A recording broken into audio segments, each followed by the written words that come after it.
Add చేసేది లేకపోతే close చేద్దామంటారా? అని కాదు నేను అనేది, మాకు మేము సురేష్ గారు కొత్తగా అడగడానికి ఏమి లేదు. అలా ఎందుకు క్లోజ్ చేస్తాం? మీరు అసలు స్టార్టే చేయకుండా మీరు అనలిస్ట్. అలాది కదా ఏమని. చాలా విషయాలు చెప్పొచ్చు. అది ఎలా నో ఉంటుంది, ప్రాబ్లం, చాలా విషయాలు ఆయన చెప్పొచ్చు. No problem. సురేష్ గారు నమస్తే, ప్యానల్ మెంబర్స్ అందరికి నమస్కారం. కొన్ని సందర్భాల్లో అన్ని విషయాలు అందరూ డిస్కస్ చేసినప్పుడు ఏం చెప్పేది లేనప్పుడు క్లోజ్ కూడా చేయొచ్చు, తప్పేం కాదు. అందరూ ఉన్నారు కాబట్టి ఏదో ఒకటి మాట్లాడాలని మాట్లాడటం అనేది అంత పెద్ద అవసరం లేదు. కానీ ఈ కేసు విషయంలో నేను చాలా కొన్ని ముఖ్యమైనటువంటి ప్రస్తావనలు చేయదలుచు. అదేంటి అని అంటే, ఇతను అనంతపురం వెంకటేశ్వర రవికుమార్. ఈయన ఒక్కడ చేశాడా లేదా అనేటువంటి విషయం, ఒక్కడ చేసినటువంటి పని కాదు అనేటువంటిది చాలా క్లారిటీగా గతంలోనే ఈ అంశం బయటపడింది. ఎందుకు అని అంటే, ఈయన పరకామణికి సంబంధించినటువంటి మొత్తము హుండీకి సంబంధించినటువంటి లెక్కల వ్యవహారం ఇవన్నీ చేసే క్రమంలో అక్కడ సీసీ కెమెరాలు ఉంటాయి. అదేవిధంగా ఈ సీసీ కెమెరాలని అప్పుడు లెక్కించేటువంటి సమయంలో ఇతను తన వాటిని తీసుకుని వెళ్ళే విధంగా ఆయన పంచె కింద జేబుల్లో పెట్టుకునేటువంటి విధంగా ఉన్న సమయంలో అప్పుడు సీసీ కెమెరాలు టెక్నికల్ గా పని చేయకుండా నిరోధించేటువంటి పనిని కొంతమంది సెక్యూరిటీకి సంబంధించినటువంటి వాళ్ళు చేశారు. అదేవిధంగా లెడ్జర్లో నమోదు చేసేటువంటి విషయాలలో సపోజ్ 5 లక్షల రూపాయలకు సంబంధించినటువంటి ఉండిలో డబ్బులుంటే దాన్ని 2.5 లక్షలే వచ్చాయనేటువంటి విధంగా లెడ్జర్లో నమోదు చేసినటువంటి వ్యవహారం. ఈ విధంగా ఒక గ్రూప్ ఆఫ్ పీపుల్ వీళ్ళందరూ కలిసి చేసినటువంటి దొంగతనం ఇది. ఇది నాకు తెలిసినంత వరకు 2005 నుంచి 2025 వరకు కంటిన్యూస్ గా రవికుమార్ పాత్రలో, అంతకు ముందు కూడా జరిగి ఉండొచ్చు, రవికుమార్ కనిపెట్టినటువంటి విజయం కాదు ఇది. ఇది అంతకు ముందు కూడా జరిగి ఉండొచ్చు. వీళ్ళు అంచనా ప్రకారంగా 2005 నుంచి 2025 వరకు 20 ఏళ్ల పాటు కంటిన్యూస్ గా జరిగినటువంటి ప్రక్రియ. దీన్ని బట్టి కొన్ని ప్రశ్నలు సమాధానాలు మనకు వస్తాయి.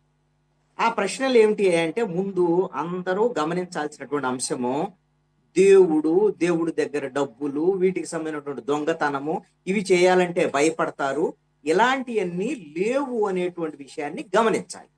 దొంగలు అనేటువంటి వాళ్ళకి దోపిడీ చేయటానికి ఎక్కడ సొమ్ముంటే అక్కడ దోపిడీ జరిగిద్ది. ఇది అది దేవుడైనా కావచ్చు, మీ ఇంట్లో అయినా కావచ్చు, మా ఇంట్లో అయినా కావచ్చు, ఎవరైనా సరే దేవుడు అంటే ఏ భయము అలాంటి భయభక్తులు ఉండేటువంటి వ్యవహారం లేదు.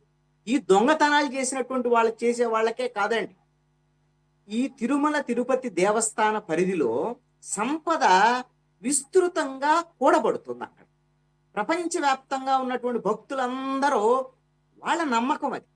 ఆయన వచ్చి ఆయన హుండీలో వేస్తారు, అక్కడ సంపద కూడబడుతుంది. దీనికి లెక్క లేదు, పత్రం లేదు.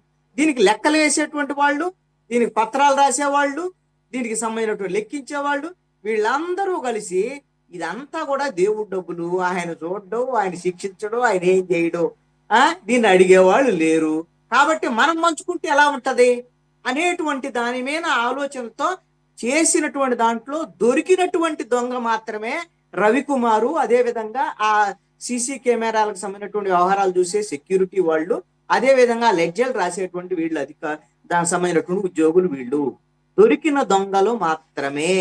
ఇంకా చాలా మంది దొంగలు ఇదే తరహాలో ఇప్పటికీ కూడా, ఈ రోజుకు కూడా తిరుమల తిరుపతి దేవస్థానం ఇదే కాదండి, సంపద వరకు మాత్రమే కాదండి, మొత్తం అక్కడ సేవల దగ్గర నుంచి, మొత్తము అన్న ప్రసాదాల దగ్గర నుంచి, లేకపోతే లడ్డూ ప్రసాదాల దగ్గర నుంచి, వాటిల్లో పప్పులు ఉప్పులు కొనుగోలు దగ్గర నుంచి మొత్తం అవినీతి మయం. ఇది కాదు అని ఎవరైనా చెప్తే చెప్పమనండి. నిజంగా ఎందుకు అనంటే, ఎందుకు ఇది ఇలాంటి తయారైంది, కారణం ఏంటి అంటే, దీని పెత్తనము వ్యవహారము ఇదంతా కూడా పాలక మండలి పేరుతో రాజకీయ పార్టీలు, అధికారంలో ఉండేటువంటి పార్టీలకి రాజకీయ పునరావాస కేంద్రంగా దీన్ని మార్చినటువంటి క్రమంలో ఎవరికి వాళ్ళు ఇప్పుడు ఈ పర్చేజింగ్ కమిటీలో ఉంటే దానికి ఒక డిమాండ్. ఆ పర్చేజింగ్ కమిటీ ఏంటి, మీరు వాళ్ళకి నెలవారీగా ఉప్పుకింత, పప్పుకింత, శనగలకింత, జీడిపప్పుకింత, ఇవన్నీ కిలోల వారీగా డబ్బులు వస్తున్నాయి. ఇది నిజం నేను చెప్తుంది, కాదు అని అంటే ఎవరైనా చెప్పానండి.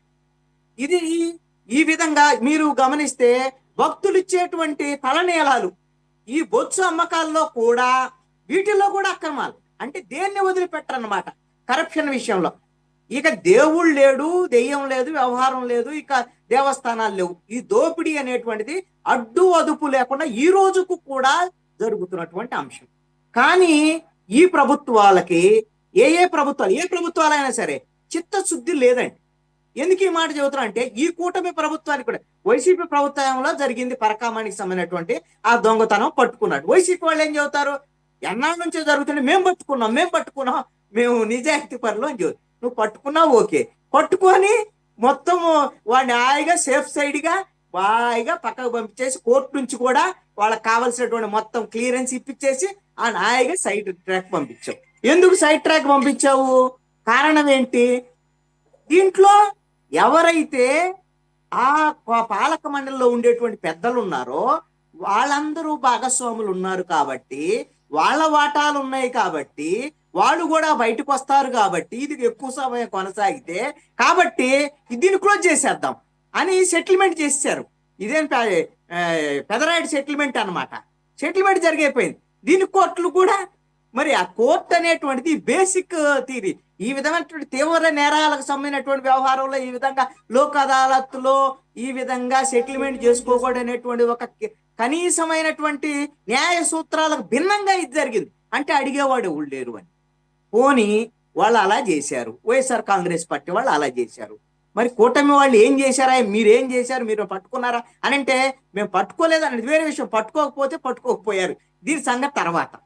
కోర్టు చెప్పింది, ఏం చెప్పింది, ఈ విధంగా ఇలాంటి కేసుల్లో ఈ విధంగా లోక్ అదాలత్లో సెటిల్మెంట్లు కుదరవు, వెంటనే దీని మీద చేయండి, సిఐడి విచారణ జరపండి, అది ఇదని చెబితే వీళ్ళు ఏం చేశారు? ఏం చేయలే, నిద్రపోయారు. మరి అందుకు కదా కోర్టు ఏం చేస్తారో మేము చెప్పినా కానీ దిక్కు దిశానం లేదు. ఏంటంటే ఇదెందుకు నిద్రపోతున్నారంటే వాళ్ళకేమి తిన్నదరక్కో లేదా మంపు వచ్చి నిద్రపోవటం కాదండి, ఇది నిద్ర నటించటం. ఇది పోలీస్ శాఖ నిద్ర నటించటం కాదండి. ఇది వైఎస్ఆర్ కాంగ్రెస్ పార్టీ ప్రభుత్వంలో అప్పుడు పెద్దలు ఏవైతే వాటాలు తీసుకున్నటువంటి వాళ్ళు ఉన్నారో, మరి అప్పుడు వాటాలు ఓకే, మా వాటాల సంగతి ఏంటి? ఇప్పుడు ఏమైనా వాటాల వ్యవహారం మనకేమైనా వస్తే ఇదేమన్నా సెటిల్మెంట్ ఏదైనా ఉంటే సెట్ చేసుకుందాం అనేటువంటి ధోరణిలో జరిగింది తప్ప కేవలము పోలీస్ అధికారుల నిర్లక్ష్యం కాదు ఇది అనేటువంటి విషయాన్ని నేను స్పష్టంగా చెప్పదలుచుకున్నాను. మీకు రవిశంకర్ అయ్యన్నారు, ఈయన డీజీ సిఐడి. ఈయనకి ఒక ఉదాహరణ చెప్తున్నాను. ఈరోజు వచ్చాడు, వ్యవహారం ఇవన్నీ చెప్పాడు కదా. ఇదే రవిశంకర్ అయ్యన్నారు ఈ ప్రభుత్వం వచ్చినటువంటి 6 నెలల లోపల పెద్దిరెడ్డికి సంబంధించినటువంటి వాళ్ళ భూములకు సంబంధించినటువంటి కుంభకోణాల మీద ఈయన కూడా వెళ్ళాడండి. ఈయన వెళ్ళాడు, సిఐడి చీఫ్గా వెళ్ళాడు, ప్రెస్ మీట్ పెట్టాడు. అసలు ఈ భూములు ఏంది, వ్యవహారం ఏంది, ఈ ఫైళ్లు దగ్ధమేంది, ఇవన్నీ మొత్తం తేల్చేస్తాం, అదేస్తాం ఇదేస్తాం అని ప్రెస్ మీట్ పెట్టి చెప్పాడు. తర్వాత అప్పుడు డీజీపీ ద్వారకా తిరుమలరావు ఆయన కూడా వెళ్ళాడు. ఫైళ్లు తగలబడితే లేకపోతే ఏమన్నా భూములకు సంబంధించిన కుంభకోణాలు, ఏకంగా డీజీపీ వెళ్ళాడు, ఏకంగా సిఐడి చీఫ్ వెళ్ళాడు అని అంటే ఇక చంద్రబాబు నాయుడు వచ్చాడు, మంత్రులు వచ్చారు, అందరు వచ్చారు, మీడియా వ్యవహారం ఇక కొన్నాళ్ళ పాటు ఇక పండగ. అసలు పెద్దిరెడ్డికి ఉరేస్ చేస్తాం, ఆయన భూములు అట్లా చేశాడు, ఇట్లా చేశాడు, అది ఇదని చెప్పేసి మొత్తం చెప్పేశారు. అసలు మీడియాకి కావలసినటువంటి వార్తలు వచ్చాయి. మరి ఏమైందయ్యా కేసు? మరి రవిశంకర్ అయ్యన్నారు ఆ కేసు ఎక్కడ పడేశాడు? లేదా అప్పుడు డీజీపీ పోయాడు, ఇప్పుడు కొత్త డీజీపీ వచ్చాడు, పోలీస్ శాఖ, ఆ వ్యవహారం ఏమైంది? ఆ భూములకు సంబంధించినటువంటి వ్యవహారం ఇదంటే వాళ్ళది తప్పు కాదు. ఇక్కడ పోలీసులు మన తప్పు పట్టడానికి లేదు. పోలీసులు వాళ్ళ పని వాళ్ళు చేయాలనేది, వాళ్ళ మీద మానిటరింగ్ వ్యవస్థ ఉంటది, ప్రజల ద్వారాగా ఎన్నికైనటువంటి ప్రభుత్వం. ఈ ప్రభుత్వానికి ఆల్రెడీ పెద్దిరెడ్డి రామచంద్రారెడ్డితోనూ అదే విధంగా పెద్దిరెడ్డి మిథున్ రెడ్డితోనూ ఆ లిక్కర్ స్కామ్ కు సంబంధించినటువంటి వ్యవహారంలోనూ లోపాయికారి ఒప్పందాలు జరిగినటువంటి నేపథ్యంలోనే ఇవన్నీ కూడా అటకెక్కినటువంటి పరిస్థితులు ఉన్నాయి. ఇది నిజం కాదు అని అంటే ఎందుకు అటకెక్కే? మీకు సంబంధించినటువంటి పేపర్లు తీయండి. మనమేమన్నా మన అంత గజనీలు మనకు బుర్రేమన్నా వారం రోజులకు ఒకసారి పని చేయకుండా పోయే వ్యవహారం అయితే ఉండదు కదా. మనం ఎన్నిసార్లు డిబేట్లు చేసి ఉంటాం.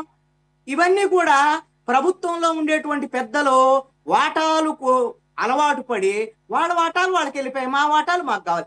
ఈ సిస్టమ్ ఏంటి అనుకుంటున్నారు? కాంట్రాక్టర్కి సంబంధించినటువంటి వ్యవహారంలో సిస్టమ్ ఇది ఉండేది. ఎలాగా?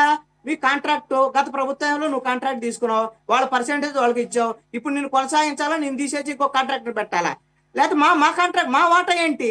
ఇప్పుడు ఇవన్నీ ప్రాజెక్టులన్నీ సేమ్ అంతే కదా, ఇది జరుగుతుంది. సేమ్ అంతే కరప్షన్ విషయంలో కూడా ఇప్పుడు అదే జరుగుతోంది. పరకామణికి సంబంధించినటువంటి విషయంలో రవికుమార్ ఎక్కడ అని మీరు ఎన్ని అడుగుతున్నారు కదా. రవికుమార్ అనేటువంటి అరెస్టుకు సంబంధించినటువంటి వ్యవహారమో, రవికుమార్ వచ్చే ఏదో చెబితేనో ఈ కేసు తేల్చడం అనేటువంటి వ్యవహారం ఏమి ఆధారపడి లేదు. ఒకటి గుర్తుపెట్టుకోండి, రవికుమార్ ఎక్కడికి పోడు, దొరుకుతాడు. ఆయన పట్టుకోవడం పెద్ద కష్టమైనటువంటి పని కాదు. వీళ్ళ ఆఫ్రికా అది ఇది అని చెప్పినందువల్ల ఇది మన డిబేట్ లో చెప్పుకోవడానికి బాగా అద్భుతంగా ఉంటాయి తప్ప వేరే ఏమీ లేదు. అందుకని దీంట్లో సిఐడి వాళ్ళు నాకు తెలిసి కోర్టును మభ్యపెట్టేటువంటి విధంగా ఏదో ఒక రకంగా ఆల్రెడీ జరిగినటువంటి ఒప్పందాల మేరకు ఈ కేసుని తప్పుదారు పట్టించేటువంటి విధంగా కోర్టుకు కూడా ఏదో మేము ఇవన్నీ చేశామనేటువంటి విధంగా కొండను వెలకన బట్టట్టుగా ఆల్రెడీ కేసు దర్యాప్తు జరిగింది. నిందితుడని రవికుమార్ని తేల్చారు, దానికి సంబంధించినటువంటి డబ్బుల్ని రికవరీ చేశారు. అదొక్కటే ఇక్కడ అంతవరకే కాదు. ఇప్పుడు ఆ జరిగినటువంటి లోకాయుక్తలో జరిగినటువంటి ఒప్పందం వరకే తప్పు అనేటువంటి పాయింట్ వరకే పట్టుకోలే కోర్టు. అసలు ఇది ఇంకా దీంట్లో నిగూఢంగా తేల్చండి, దీని లెక్కలు తేల్చండి, లెక్చర్స్ అన్ని తీసుకోండి, ఇవన్నీ కోర్టు చెప్పింది. ఈ క్రమంలో ఆ విషయంలోనే ఆ రికార్డ్స్ స్వాధీనం చేసుకుంటున్న విషయంలోనే దాదాపు 1 రోజులు డిలే చేసినప్పుడే వీళ్ళ యొక్క తీరు యొక్క ఉద్దేశమే ఇది. ఆల్రెడీ కేసును వాళ్ళు ఎట్లాగైతే తప్పుదారి పట్టించారో వీళ్ళు మళ్ళీ ఆధారాలు దొరకకుండా ఈ కూటమి ప్రభుత్వంలో వాళ్ళు గతంలో ఉండేటువంటి మోసకారులతో చేతులు కలిపి వీళ్ళు కూడా ఓటాలు పంచుకొని దేవుడు సొమ్ముని ఈ విధంగా దోచుకునేటువంటి ప్రక్రియ చేస్తున్నారు. మరి ఆయన దేవుడు అనేటువంటి ఆయన మరి వీళ్ళ మీద చర్యలు తీసుకుంటాడా, లేకపోతే ఆయన చర్యలు తీసుకోలేడా, వ్యవహారం ఏంది? ఇవన్నీ మనమేం చేయగలం? మనవ నిమిత్త మాత్రంలో మీరు డిబేట్ పెడతారు, మేము కంఠశ్వాస వచ్చేవాడు మాట్లాడతాం, రజనీ గారి మీద పాపం రఫీ గారు కూడా మాట్లాడతాడు. రఫీ గారు ఎలాంటి అట్నేమి ఈ తప్పులు వ్యవహారాన్ని ఆయన యాక్సెప్ట్ చేసేవాడు కాదు. మరి కానీ ఇలా మన కంఠశ్వాస తప్ప ఇవన్నీ కూడా ఏదన్నా ఉంటే అలాగే భక్తులు భూరి విరాళాలు ఇవ్వడం ఏమి తగ్గించుకోరు, ఇంకా పెరుగుతానే ఉన్నాయి, అవి వెళ్తానే ఉన్నాయి. సో అంత ప్రాసెస్ అయితే నడుస్తూనే ఉంది. ఎంత పాపాలు పెరుగుతాయో భూరి విరాళాలు ఇచ్చే వాళ్ళంతా గుప్త విరాళాలు ఇచ్చేస్తారు. ఇక్కడ కోర్టు దోచేసినటువంటి వాళ్ళందరూ వాళ్ళ పేరు చెప్పకుండా పెద్ద వజ్రాల కిరీటం ఇచ్చాడు, ఆయన పేరు చెప్పడు. ఎందుకంటే ఆయన దోచేసిందంటే జనం డబ్బులు కాబట్టి ఆయనకు పేరు అక్కర్లేదు కదా. ఇవన్నీ ఒకటి కాదు, ఇప్పుడు కాదు. అసలు తిరుమల తిరుపతి దేవస్థానంలో ఒక లిస్టు కొట్టండి మీరు గనా, మరి ఆ చాట్ జీపీటీయో గూగుల్లోనో కొట్టారనుకోండి, ఎన్ని రకాల అక్రమాలు దోపిడీలు దానికి సంబంధించినటువంటి ఇవన్నీ ఇక్కడ జరుగుతుంటే, అంటే సంపద ఉన్న చోట ఈ విధంగా కలిసి దొంగలు ఊడు పంచుకున్నట్టుగా దోపిడీ జరుగుతున్నటువంటి క్రమం. దీనికి అంతం ఎప్పుడు? దీంట్లో పోలీసులు అనేటువంటి వాళ్ళు కేవలము వీళ్ళల్లో ఈ అలీబాబా 40 దొంగలు అంటారు కదా, వాళ్ళు కూడా సూచి చూడనట్టు తప్పించేటువంటి వాళ్ళల్లో ఉండి ఉంటారు అనేటువంటిది మాత్రం నేను ఏదైనా సంకోచం లేకుండా చెప్పగలను. చూద్దాం ఏం జరుగుతుందో ఈసారి. మరి హైకోర్టు చాలా సీరియస్గా తీసుకుంది. మరి వీళ్ళు సహకరించకపోతే మరి మెడలు వంచే అధికారం, ఆ కెపాసిటీ హైకోర్టుకు ఉంది. కాబట్టి ఇందాక రజనీ గారు చెప్పినట్లు ఇప్పటికీ కూడా లైమ్ లైట్లో ఉండి ఇంతగా మనం ఒక డిస్కషన్ పాయింట్ అవడానికి, అలాగే వ్యవస్థలన్నీ కదలటానికి ఆ న్యాయ వ్యవస్థే ముఖ్యమైన కారణం హైకోర్టు.